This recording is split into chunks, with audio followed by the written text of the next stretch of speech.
Hey everybody, I am very much overdue for a video, and so today I am deciding to record and hopefully posting today. I have been recording videos since September that I have not posted, unfortunately. It's just a very busy time, like the beginning of the school year all the way leading up all the way to the holidays. It's just really crazy. And outside of that, life is just lifing basically. And I've been trying to just manage what's going on in my life in terms of school and in terms of what I want to get ready for next year. So today I thought I'd kind of update how I've done on my resolutions for 2016. And so what I did at the beginning of this year was I kind of stopped making resolutions a long time ago, but what I did was I found this really cool worksheet, and what it did was it just had a verb for each line. It was like 12 lines with a verb, and the first one was like start, the second one was like plan, the third one was like have, and basically you just had to fill in what it was that you were projecting for that year. And so I did fill that out. I did post it on the blog, and so I'm just going to report basically, before the year's over, how I did on those goals. And it probably will motivate me to do it again next year. I think what I will do different is that instead of just posting it online, I would probably print it out and have it somewhere visible where I can see it like every day. As I was going through the goals, some of them, were real specific and some of them weren't. And that was another thing, that I think I could definitely work on, have a specific goal. So for example, one of the specific goals that I had was like 40 blog posts in 2016, as opposed to saying something like write more. And so, how can you really measure that?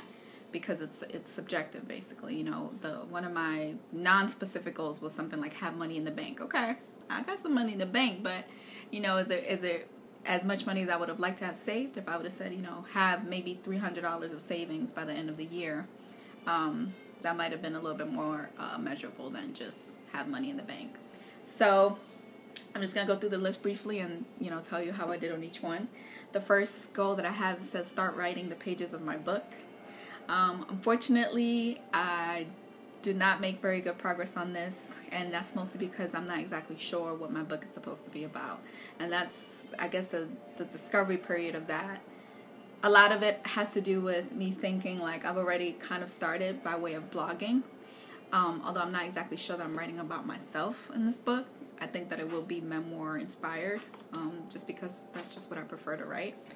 And so I have not made much progress in terms of like sitting down like, okay, this is towards my book writing, as opposed to just, going through every day, sort of every season motions and just writing about whatever's going on, which is what I do with the blog. So when I know 100% what the book is going to be about, and I had some idea in 2015, but I was also scared to kind of keep uncovering that. And I had other things that were more important, like continuing to do my work through therapy and work and life, and just trying to balance everything. So no, number one, I'm not sure that I would rate, that I've done that or have really harvested that goal as much as I would have liked. Number two says plan the transition of 2017. And so for a while now, I think for like 1 or 2 years, I've felt that, my time in Maryland is expiring, and I should definitely be gearing up to go somewhere else, explore something else, while I don't have kids, while I'm unmarried. So I've been recently very proactive with this goal. And, scary and it's exciting. But this is also the first time that I'm moving, not because of grad school, not because of anything else but me. And it's a little bit scary in that regard, because if it doesn't work out, I don't have anyone else to blame but me. I'm trying not to be so negative, but as exciting as it is, as the opportunities are there for me to pretty much work anywhere, I want to make the right decision. And because I'm a planner, I've already started doing the process. I've already, tried to narrow down some places, and, it's just a matter of being okay with the decision that I make and just being fully 100% with that. And right now I'm kind of like 70% with some, with the thought of some place, and like 40% with another place. And I'm just like, I just need to do more research and just let the process be what it is, and not, beat myself up right now when, at the end, I know that wherever I go, I'm going to be okay. Number 3, have some money in the bank. Once again, I thought that this was not a specific goal. It wasn't a very measurable goal, in terms of like, okay,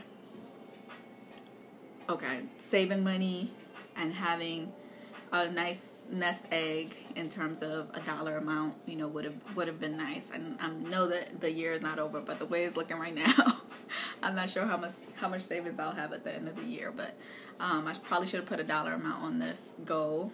I do have money in the bank. I don't have a lot of savings in the bank, but I think what I also did this year was I opened a 403B, which is like a retirement plan. And so since September, money has been coming out of my account. And so I do feel like in that regard, okay, sure, I have been saving, but I'm not going to be able to see that money until I'm 65. So, yeah. Number 4, build a budget and stick to it. So this is something else that I didn't do, I guess in the traditional way, like in terms of like saying, I can only spend $200 on myself or whatever it is that I want to do, for that month. But what I have been doing since last month was kind of tracking all my bills and realizing how much I am spending on bills and rent and all that together. And I think that's helped me to kind of see, there's a big, in terms of what I'm making and what I'm spending, like there's a big discrepancy.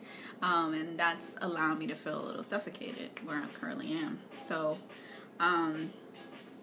I am conscious of like how much grocery money I've been spending. I've been doing a good job of keeping track of that.